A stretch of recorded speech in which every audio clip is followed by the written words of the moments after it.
নমস্কার। আশা করি সবাই ভালো আছেন। আর আমিও চাই যে সব সময় সবাই যেন সব দিক থেকে, তার মনের দিক থেকে সবসময় উৎফুল্ল থাকে। কারণ এই উৎফুল্লতা আসে মনের থেকে। আর মন যদি জর্জরিত থাকে, মনের ভাষা যদি পাল্টে যায়, মনের আশা যদি পাল্টে যায়, তাহলে সেই জায়গা থেকে মানুষ নিরাশায় ভোগে। আর এই নিরাশায় ভোগের নামই হচ্ছে অবসাদ। জ্যোতিষ কি? অনেকের মতে অনেক প্রশ্ন নাড়া দেয়। জ্যোতিষ কি? কেউ বলবে জ্যোতি মানে আলো, ঈশ মানে ঈশ্বর, যে ঈশ্বরের আলো দেখায় সেই জ্যোতিষ। কিন্তু জ্যোতিষ হচ্ছে একটা প্রকৃতির যে নেচার, যে 12টা রাশি রয়েছে, সে 12টা রাশির যে নেচারের মধ্যে কারোর না কারোর জন্ম আসে। মেষ রাশি, বৃষ রাশি, মিথুন রাশি, কর্কট রাশি, সিংহ রাশি, কন্যা রাশি, তুলা রাশি, বৃশ্চিক রাশি, ধনু রাশি, মকর রাশি, কুম্ভ রাশি, মীন রাশি। 12টা রাশি। আর এই 12টা রাশি 12 ভাবে দুটো করে ঋতু নিয়ে চলে। তার মধ্যে কেউ জন্মাবে, আর সেই জন্মানোর সেই সময়টা যেখানে সে জন্মেছে, সেই birth place, date of birth, যে নেচারে থাকে সেই নেচার তার মধ্যে প্রতিফলিত হয়। এটা দুটো দিক থেকে আসে। একটা হচ্ছে রাশিগত দিক থেকে, নক্ষত্রগত দিক থেকে, আর একটা হচ্ছে জেনেটিক দিক থেকে, পিতামাতার দিক থেকে। আপনি দেখবেন যে কোনো হরোস্কোপ এবং তার যদি সন্তান হয়, যদি সে অ্যাডপ্ট না করে থাকে এবং যদি নিজস্ব সন্তান হয়, সেই বাবা মার ছকের সঙ্গে সন্তানের ছকের মিল থাকবে, থাকতে বাধ্য থাকে।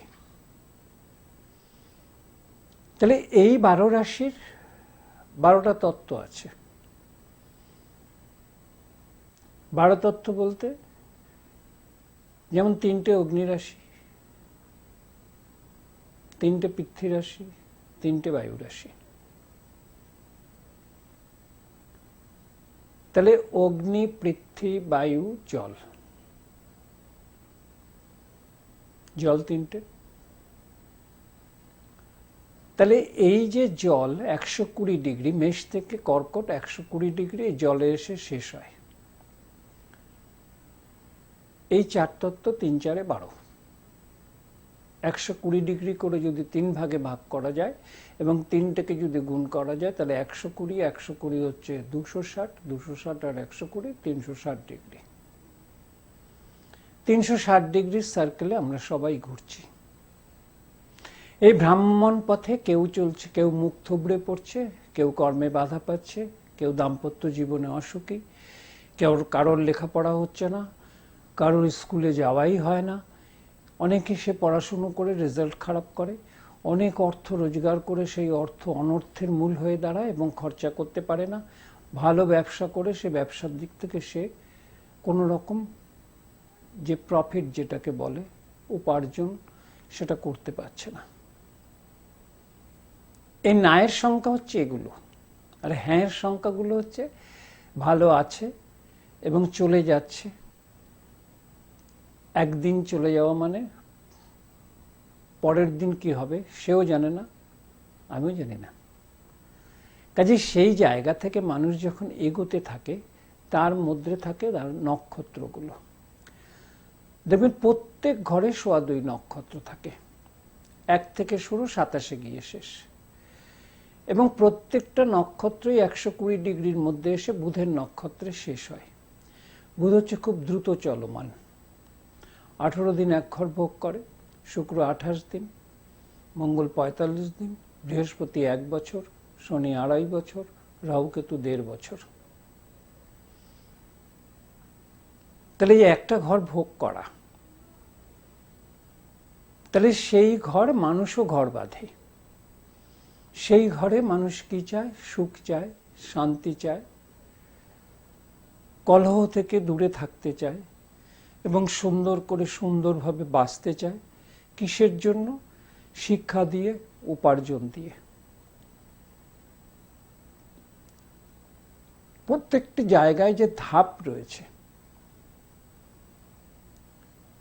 বাল্যকাল, কিশোরকাল, যুবককাল, পৌরকাল, বার্ধক্যকাল, এই ধাপগুলো প্রত্যেকেই উতরাতে হয় পৃথিবীতে থাকতে গেলে। তাহলে তার যখন বাল্য জীবন কাটে, যার কাছে সে বড় হয় সে পিতামাতাও হতে পারে, অনেকের তো পিতামাতা থাকেও না, যার কাছে থাকে তার উপর নির্ভরশীল। তারপরে কিশোরকাল, পড়াশুনো, খেলাধুলো, তারপরে যৌবনকাল, কর্ম, বিবাহ, তারপরে পৌরকাল, কি করে সেই উপার্জনগুলোকে কিভাবে রাখবো, বাকি জীবনটা কিভাবে কাটাবো, তারপরে বার্ধক্যকাল, রোগ, ভোগ, শোক, অনুতাপ, এগুলো থাকে। এগুলো বহন করে চলে একটা জীবন।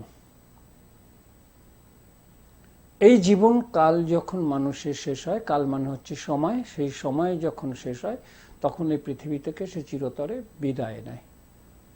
এবং সেই বিদায়ের মাত্রাটা তার কিভাবে হবে এবং কিরকম ভাবে হবে সেটা তার ছকে হয়তো লেখা থাকে না, কিন্তু আভাস তো পাওয়া যায়। যেমন ঝড় ওঠার আগে আভাস দেয়, বৃষ্টি হওয়ার আগে আভাস দেয়, প্রচণ্ড রোদ ওঠার আগে আভাস দেয়। সমস্ত কিছুর একটা আভাস আছে এবং ছকের মধ্যেও সেই আভাস আছে। একদম প্রথম থেকে যদি শুরু করি, ধরুন মেষ লগ্ন, মেষ রাশি, যার দ্বাদশপতি বৃহস্পতি, নবমপতি বৃহস্পতি, যার দশমপতি শনি, একাদশপতি শনি, যার দ্বিতীয়পতি শুক্র, সপ্তমপতি শুক্র, যার লগ্নপতি মঙ্গল, অষ্টমপতি মঙ্গল, যার চতুর্থপতি চন্দ্র, তার পঞ্চমপতি রবি, তার ষষ্ঠপতি বুধ, তৃতীয়পতি বুধ। তাহলে এই যে প্রত্যেকটা জায়গায় শুধু রবি আর চন্দ্র বাদে সবের যে দুটো করে গ্রহ, দুটো করে ঘর, গ্রহের ঘর, তার মধ্যে সেই দুটো ঘরের পার্থক্য আছে। মেষ লগ্নের অষ্টম ঘর বৃশ্চিকের ঘর, বৃশ্চিক মঙ্গলের ঘর। প্রত্যেকটি ঘরে একটি সক্রিয় ঘর, একটি নিষ্ক্রিয় ঘর। শনির দুটো ঘর, একটি সক্রিয় ঘর, একটি নিষ্ক্রিয় ঘর। বুধের দুটো ঘর, একটি সক্রিয়, একটি নিষ্ক্রিয়। শুক্রের দুটো ঘর, একটা সক্রিয়, একটা নিষ্ক্রিয়। তাহলে নিষ্ক্রিয় এবং সক্রিয়ের মধ্যে, নিষ্ক্রিয় বলতে কি বোঝায়?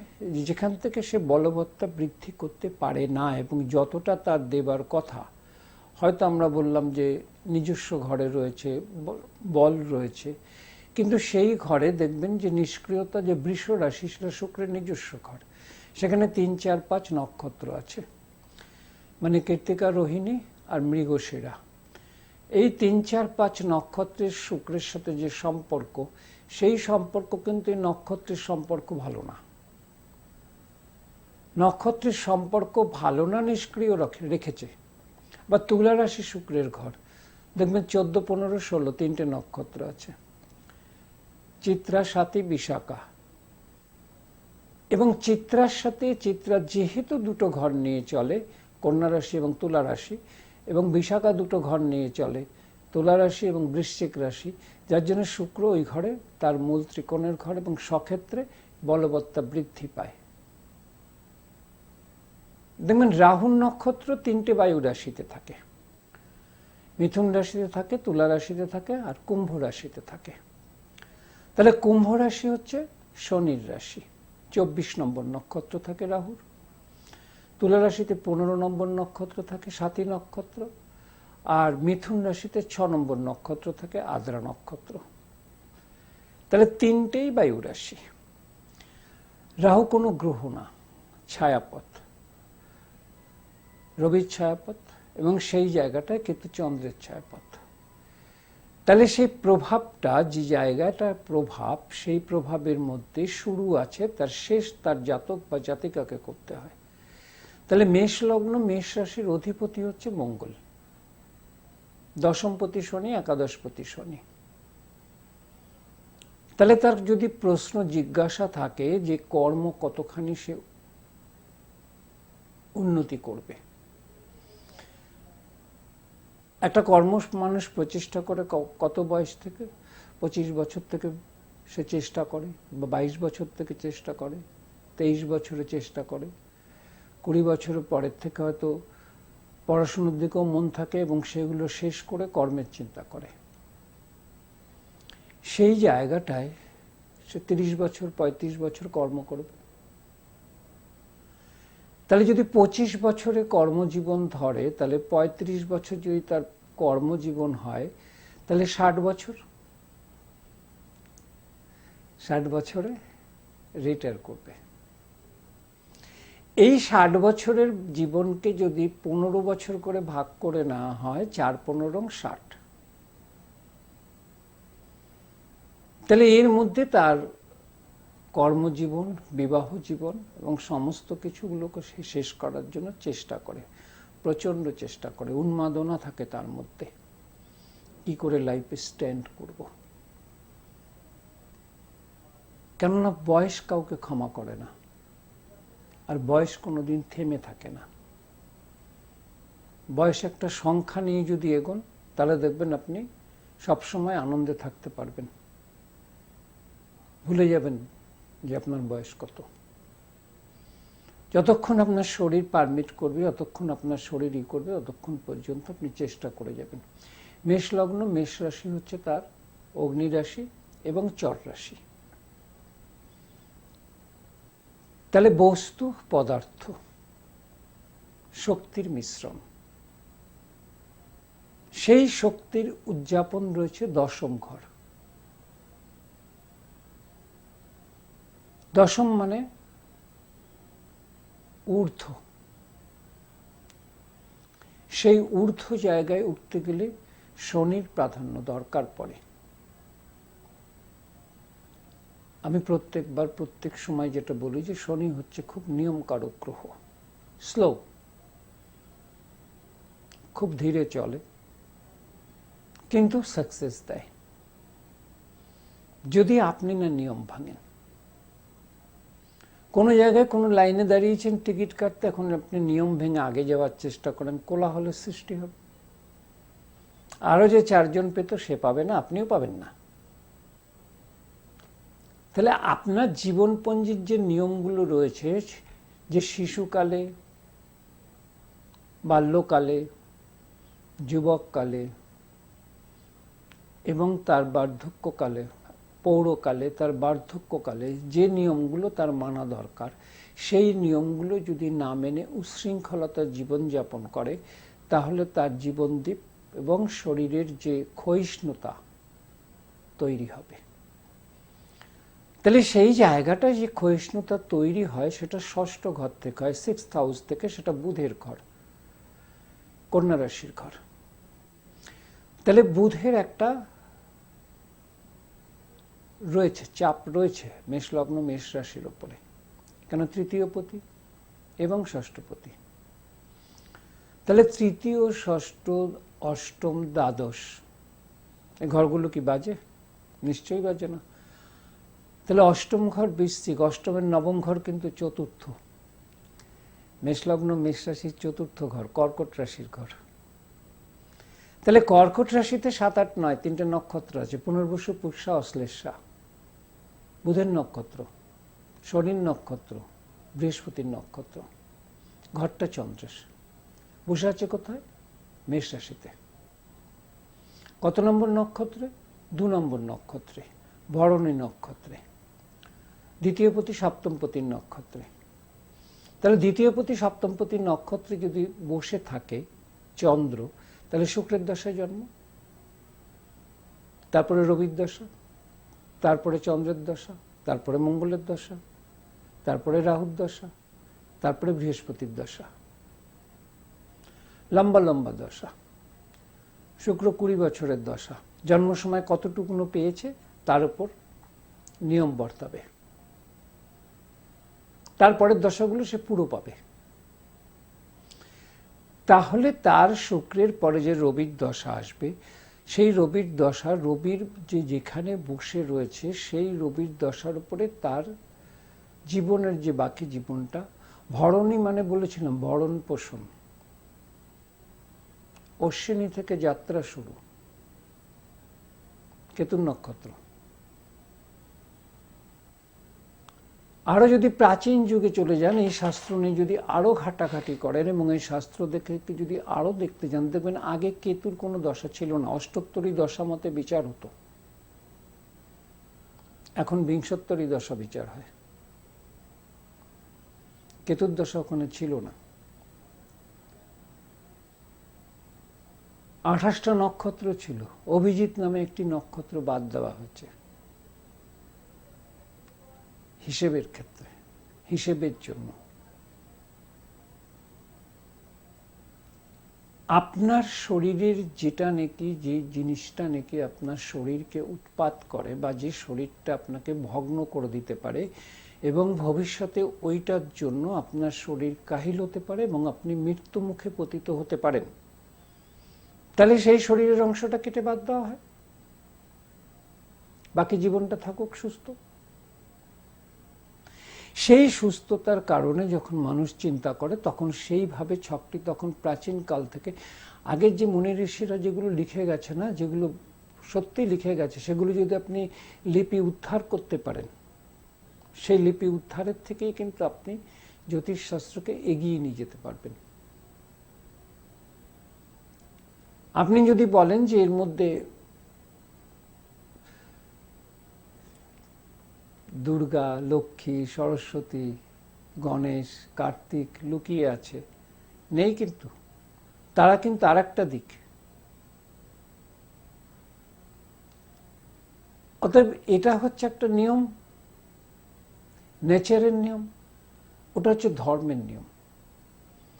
আর একটা ধর্ম তো চলে না, মানুষ ধর্ম সবচেয়ে বড় ধর্ম। মানুষ, আমরা সবাই মানুষ, এবং এই সুবিধার্থে, আমাদের সুবিধার্থে আমরা নির্ধারণ করেছি ব্রাহ্মণ, ক্ষত্রিয়, বৈশ্য, শূদ্র 4 ভাগে ভাগ করেছি। দেখবেন মেষ, বৃষ, মিথুন, কর্কট 4 ভাগে, 4টে জায়গায় 120তে শেষ করেছে। এই 120 ডিগ্রির মধ্যেই আপনার কিন্তু অগ্নিরাশি, চর রাশি রয়েছে, মেষ রাশি। তাহলে সেই জায়গাটা থেকে যখন আপনি স্থির রাশি, পৃথ্বী রাশি, বৃষ রাশি, দ্বিস্বভাব রাশি, বায়ু রাশি, মিথুন রাশি, চর রাশি, জল রাশি, কর্কট রাশি, এই 4-এর জায়গায় যখন 120তে শেষ হয়, তারপরের 120 কিন্তু একই নিয়মে চলে, কিন্তু তার মধ্যে অন্য রকমের ভাব প্রকাশ পায়। মেষলগ্ন মেষ রাশির 7ম ঘর যে কথা বলবে, মেষলগ্ন মেষ রাশি সে কথা বলবে না, কারণ 7ম ঘর শুক্রের ঘর। আমি এর আগে অনেকবার অনেক রকম ভাবে বুঝিয়েছি যে 6টা ঘর পর্যন্ত আপনার অধীনে আছে, আপনার কন্ট্রোলের মধ্যে আছে। 7 নম্বর ঘর থেকে আপনার কন্ট্রোল ছেড়ে দেওয়া হলো।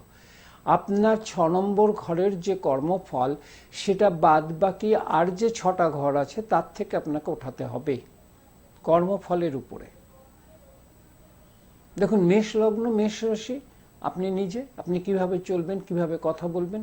মঙ্গলের তেজস্বী আছে, মঙ্গলের তেজস্ক্রিয়তা আছে এবং মঙ্গলের সাহস আছে, উদ্যম আছে। সেগুলো কি ভালো কাজে লাগাবেন? আপনি নিজেই পারেন না, আপনি সেগুলো খারাপ কাজে লাগাবেন। দুটো কথা হয়, বিজ্ঞান অভিশাপ না আশীর্বাদ। যারা আশীর্বাদ হিসেবে গ্রহণ করেছে তারা অনেক কিছু আবিষ্কার করেছে, আর যারা অভিশাপ হিসেবে গ্রহণ করেছে তারা অন্যদিকে চলে গেছে। সেই জায়গাটায় মেষলগ্ন মেষ রাশির 10ম একাদশ যেহেতু শনি, সেই শনির অবস্থানের উপর নির্ভর করে মেষলগ্ন মেষ রাশি কিভাবে চলবে।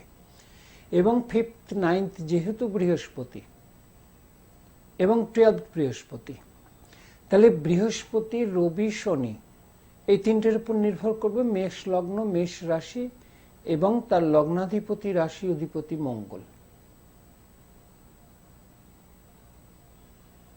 দেখুন, সব নৈসর্গিক শুভ অশুভ বলে কিছু নেই, সব গ্রহ শুভ। অশুভ এবং শুভ হয় সাপেক্ষে। লগ্ন সাপেক্ষে, রাশি সাপেক্ষে, রবি সাপেক্ষে শুভ অশুভ হয়ে ওঠে। আপনি কারোর কাছে ভালো, কারোর কাছে খারাপ। আপনার ঘরে বাবা মা ভাই বোন আছে, বাবা ভালোবাসে না, মা ভালোবাসে, বোনের সঙ্গে ঝগড়া, ভাইয়ের সঙ্গে মিলমিশ, তাহলে সাপেক্ষের জিনিসগুলো কিন্তু এক এক রকম পরিচয় বহন করছে। তাহলে লগ্ন সাপেক্ষে মঙ্গলের লগ্ন, সেই সাপেক্ষে শনি ভালো না, কিন্তু দশমপতি শনি কর্মপতি, এবং সেই কর্মপতি শনি হওয়ার জন্যে যেহেতু মেষ লগ্ন মেষ রাশি, দেখবেন যে সেই দশম ঘরে কিন্তু ধনিষ্ঠা মঙ্গলের নক্ষত্র রাখা আছে। চতুর্থ যদি ভালো ফল দেয়, দশম ঘরে তার কর্ম ভালো ফল আনতে পারে।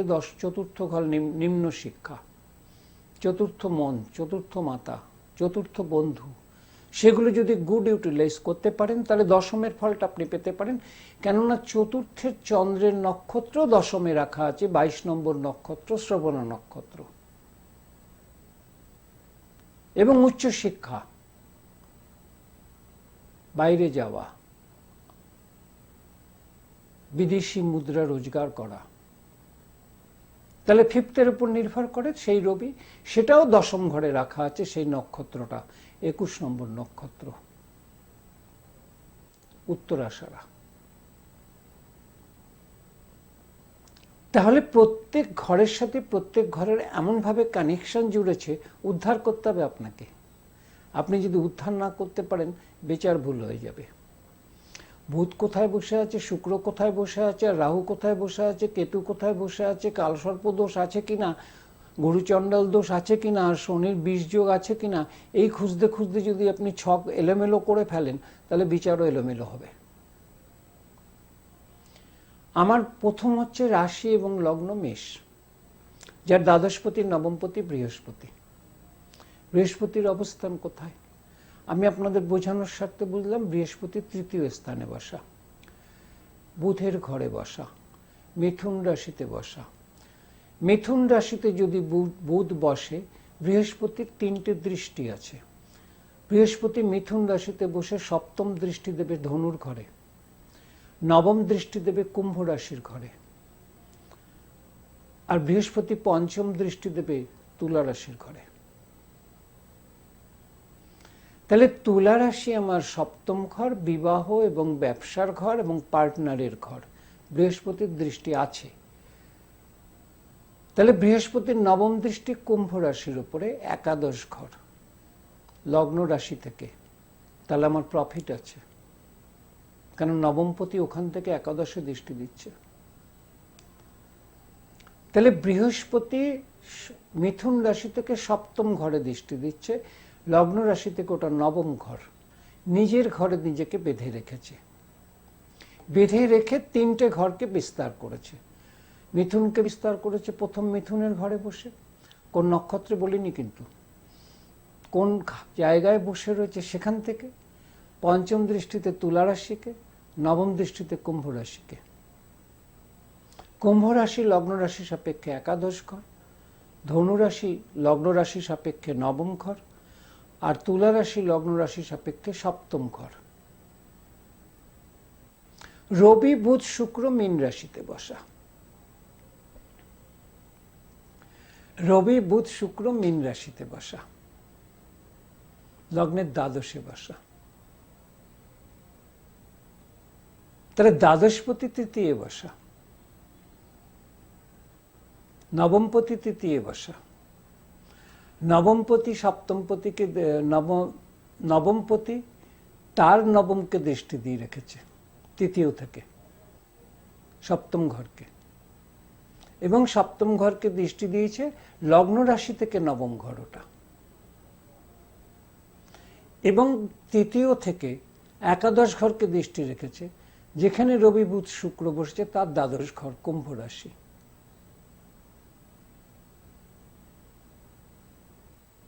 শনি বসা সিংহ রাশিতে 11 নম্বর নক্ষত্রে, পূর্ব ফাল্গুনী। তাহলে শনি যদি 5th হাউসে বসে, তাহলে 5th হাউস থেকে কি হয়? উচ্চশিক্ষা, প্রেম, ভালোবাসা, সেই জায়গাটা। এবং সেই 5th হাউসের লর্ড 12th হাউসে বসা। 12th হাউস থেকে দেখছে 6th হাউসকে, কন্যা রাশিকে। কন্যা রাশির অধিপতি বুধের সাথে বসা, ওই রবির সাথে বসা। মীন রাশি থেকে অষ্টম ঘর যেটা হবে, মীন রাশি থেকে অষ্টম ঘর হবে তুলা রাশির ঘর। সে বসে রয়েছে মীন রাশিতে। মীন রাশিতে বুধ নিচস্থ হয়, শুক্র তুঙ্গস্থ হয়। তাহলে বুধ শুক্রের একটা রাজযোগ রয়েছে ওখানে। যেহেতু সপ্তম মারক এবং ষষ্ঠ রিপু, তৃতীয় যোগাযোগ, তাহলে সেই বুধ যদি দ্বাদশে বসে নিচস্থ হয়ে এবং শুক্রের কারণে উচ্চস্থের যে ফল যে পাচ্ছে, সেই জায়গাটায় মেষ লগ্ন, মেষ রাশির একটা ভালো ফল বেরিয়ে আসে। এবং ওখানে রবি বসে আছে 27 নম্বর নক্ষত্রে, বুধ বসে আছে 25 নম্বর নক্ষত্রে এবং শুক্র বসে আছে 26 নম্বর নক্ষত্রে। তাহলে 3টে নক্ষত্রে 3টে প্ল্যানেট বসা, 25, 26, 27। 25 নম্বর বৃহস্পতির নক্ষত্র, 26 নম্বর উত্তর ভাদ্রপদ শনির নক্ষত্র, 27 নম্বর রেবতী নক্ষত্র। তাহলে পূর্ব ভাদ্রপদ, উত্তর ভাদ্রপদ, দুটো নক্ষত্রে দুটো গ্রহ বসা। সেখান থেকে জাতক বা জাতিকার মানসিক বিচার কি হবে? মানসিক বিচার এখান থেকে আসবে শনি পঞ্চমে বসা। শনির তৃতীয় দৃষ্টি সপ্তম রাশিতে, তুলা রাশির ঘরে। শনির তৃতীয় দৃষ্টি তুলা রাশিতে, সপ্তম দৃষ্টি কুম্ভ রাশিতে, নিজের ঘরে, যেখানে শনি মূল ত্রিকোণে থাকে। এবং শুক্রের নক্ষত্রে বসা। তাহলে পঞ্চম ভাবে শনি বিকাশ, যে উচ্চ বিকাশ যে ঘটাবে, সে খুব ধীরে ঘটাবে, কিন্তু আস্তে আস্তে আস্তে আস্তে ঘটাবে। কেন ঘটাবে? এই কারণে যে পঞ্চম যে লর্ড, পঞ্চম যে অধিপতি, সে কিন্তু দ্বাদশে বসা বুধের নক্ষত্রে, তৃতীয়পতি ষষ্ঠপতির নক্ষত্রে। আর রবিচন্দ্র মারক হয় না, চন্দ্র শুক্রের নক্ষত্রে। সেই শুক্র তুঙ্গস্থ মীন রাশিতে, দ্বিতীয়পতি সপ্তমপতি। তাহলে দ্বিতীয় মারক, দ্বিতীয় সঞ্চয়, দ্বিতীয় বাক, সেই শুক্র তুঙ্গস্থ। তার একটা শিল্পকলা, গান বাজনা, ছবি আঁকা এবং তার শখ সৌন্দর্য তার মধ্যে বিরাজ করে। এবং সেই বিরাজ ভাগ যদি বাধাপ্রাপ্ত হয়, তাহলে শনি পঞ্চম রাশিতে বসে দশম দৃষ্টি কোথায় দেবে? বৃষ রাশিতে দেবে। কেন? সিংহ রাশিতে যদি শনি থাকে, তাহলে ওখান থেকে তার নবম ঘরটা হয় মেষ রাশির ঘর, দশম ঘরটা হয় বৃষ রাশির ঘর। তাহলে শনি শুক্রের নক্ষত্রে বসা, 11 নম্বর নক্ষত্রে, সেই শুক্র তুঙ্গস্থ। এবং শনি থেকে শুক্র বসে আছে অষ্টম পজিশনে, 8th হাউসে। তাহলে শনি ত্যাগকারক গ্রহ এবং শুক্র ভোগকারক গ্রহ।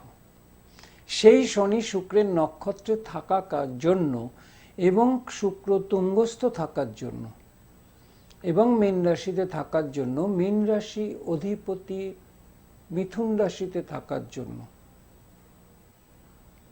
তাহলে সেই জায়গায় শনির কিন্তু বিস্তার লাভটা ভালো হয়, স্লো হয়, ধীরে হয়, কিন্তু হয়।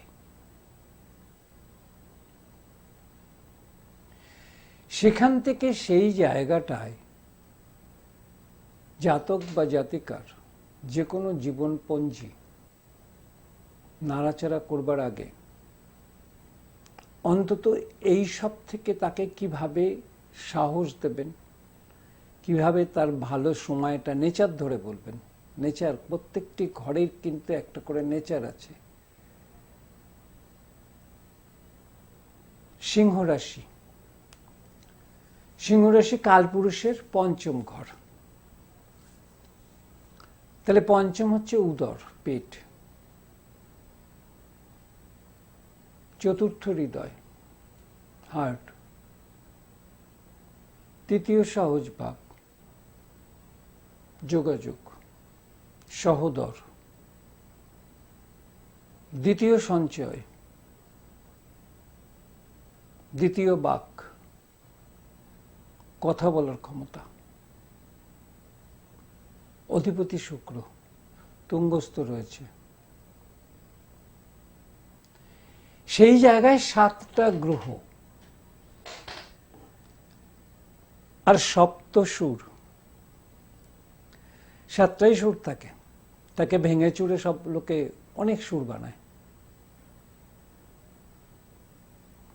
সেই সপ্ত সুরের মেলবন্ধনে, 7 গ্রহের মেলবন্ধনে এবং 2 ছায়াগ্রহের মেলবন্ধনে, লগ্নের সাপেক্ষে, রবির সাপেক্ষে আর চন্দ্রের সাপেক্ষে যে শুভ প্ল্যানেটগুলো, শুভ গ্রহগুলো আপনার ফেভারে আসবে, যে ঘর যে ভাবের ইঙ্গিত করে, সেই ভাবগুলো থেকে আপনার ভবিষ্যৎ সম্পর্কে যে কথাগুলো বলা যাবে এবং সময়টা দশা দেখে যেটা বলা যাবে যে এই সময়, এই দশায়, এই টাইম থেকে একটা ভালো সময় আপনার কাছে আসছে।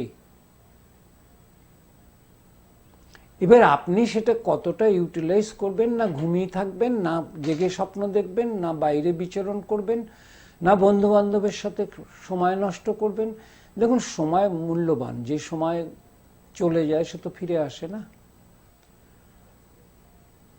আজকে যে দিনটায় আপনি দেখছেন, আগামীকাল এটাই গতকাল হয়ে যাবে।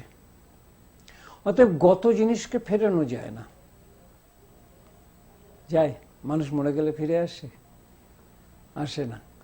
তার অনুভব থাকে, তার চিন্তা থাকে, তার ভাবনা থাকে। সেই পৃথিবীর বুকে যে আচরণ এঁকে দিয়ে গেছে, সেইগুলো আমাদের মধ্যে সঞ্চিত হয়, যদি ভালোর দিক থাকে।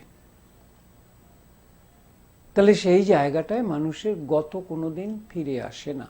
আপনার সময় কোনোদিন ফিরে আসে না যেটা আপনি হারিয়েছেন। এক জাতক বা জাতিকা অনেক টাকা পয়সা পেল এবং দুনিয়ার সর্বস্ব সুখ শান্তি কিনতে বেরিয়ে গেল।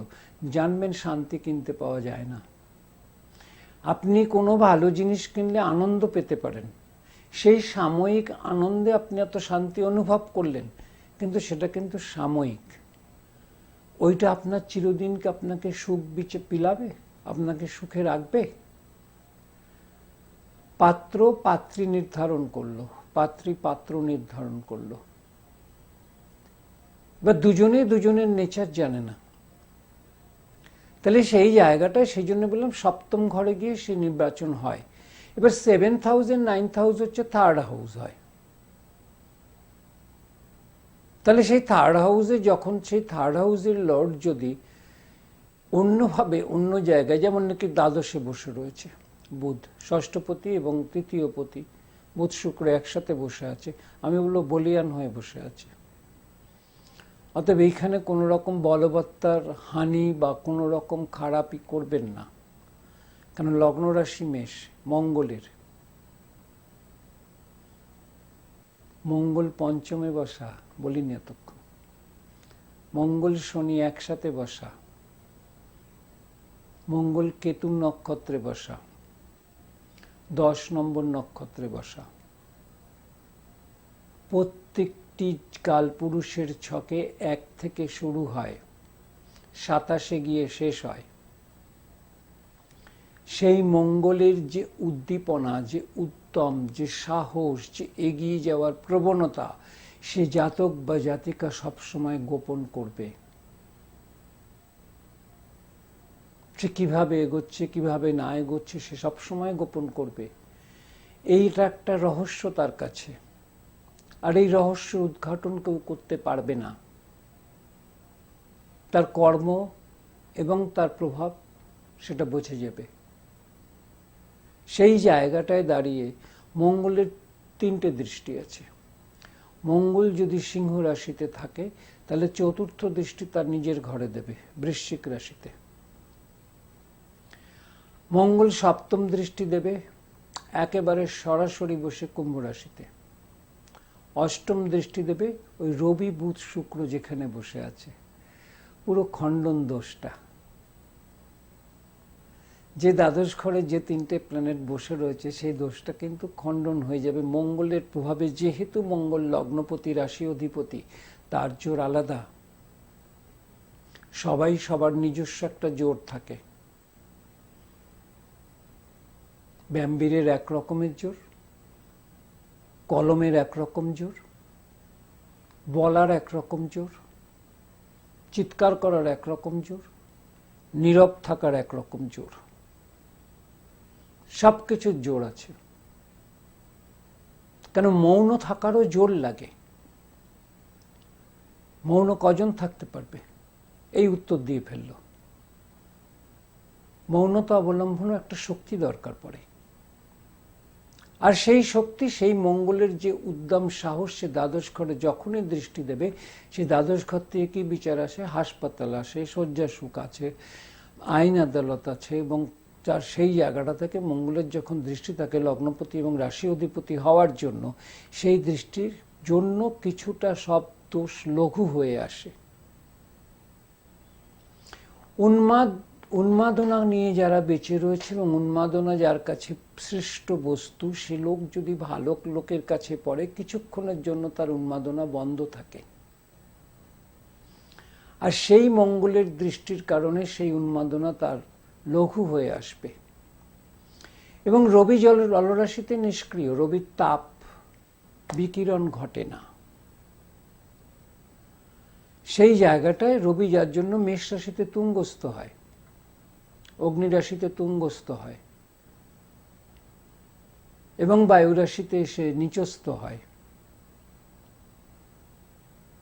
সিংহ রাশি তার অগ্নি রাশি, নিজস্ব ঘর, সেখানে শনি মঙ্গল বসা 5th হাউসে। তাহলে জাতকের মধ্যে ডিসিপ্লিন থাকবে, নিয়মানুবর্তিতা থাকবে এবং ম্যাথমেটিক্স বা যে কোনো রকমের তার ভীষণ উৎসাহ থাকবে সেই জায়গাটায়। এবং প্র্যাকটিক্যাল হবে, বাস্তব হবে, আবেগে কম ভাসবে। কেন চন্দ্র মঙ্গলের ঘরে, রবি রয়েছে বৃহস্পতির ঘরে, বৃহস্পতি মিথুনের ঘরে, শনি রয়েছে রবির ঘরে। এখানে যদি রবি কুম্ভ রাশিতে থাকতো তাহলে জিনিসটা উল্টো পাল্টা হয়ে যেত। সেখান থেকে ঝড়ের উন্মাদনা প্রকাশ পেত। সেই উন্মাদনা প্রত্যেক মানুষের মধ্যে থাকে, কেউ দমিয়ে রাখে, কেউ তাকে বিস্তার করায় ভালোর দিকে। এবং প্রত্যেকটির ভালো এবং খারাপ দিক আছে। আলো যেমন আছে, অন্ধকারও আছে। অন্ধকার হয়ে যাওয়া মানে সূর্য ডুবে যাওয়া না, সূর্য আরেক জায়গায় উদিত হয়েছে, পরের দিন আবার সকালে সূর্য আসবে। গতানুগতিক নিয়মে এই সূর্য, চন্দ্র, নক্ষত্র এরা চলে, নিয়মের মধ্যে বদ্ধ থেকে চলে। সেই নিয়ম শৃঙ্খল থেকে যদি আপনি বেরিয়ে যান, আপনার কিন্তু লক্ষ্য ভ্রষ্ট হবে এবং আপনার শিক্ষা, দাম্পত্য জীবন, গৃহ বিবাদ, জমি জমা সংক্রান্ত বিবাদ, সমস্ত কিছুতে কিন্তু লক্ষ্য ভ্রষ্ট হবে। আর সেই লক্ষ্য ভ্রষ্টের কারণ কিন্তু রয়েছে নেচার থেকে বিপরীতে গেছেন আপনি। যখনই নেচারের বিপরীতে গেছেন তখন আপনাকে শাসন করছে শনি, কারণ শনির 3য় দৃষ্টি শুক্রের ওপর আছে, ত্যাগ এবং ভোগের মধ্যে। তাই আমি চাইব সবসময় ভোগ এতটাই করুন যে ভোগ আপনি নিতে পারবেন, ত্যাগ অতটাই করুন যেটা আপনার সামর্থ্য কুলায়। ভালো থাকুন, ভালো রাখুন। আবার দেখা হবে। নমস্কার।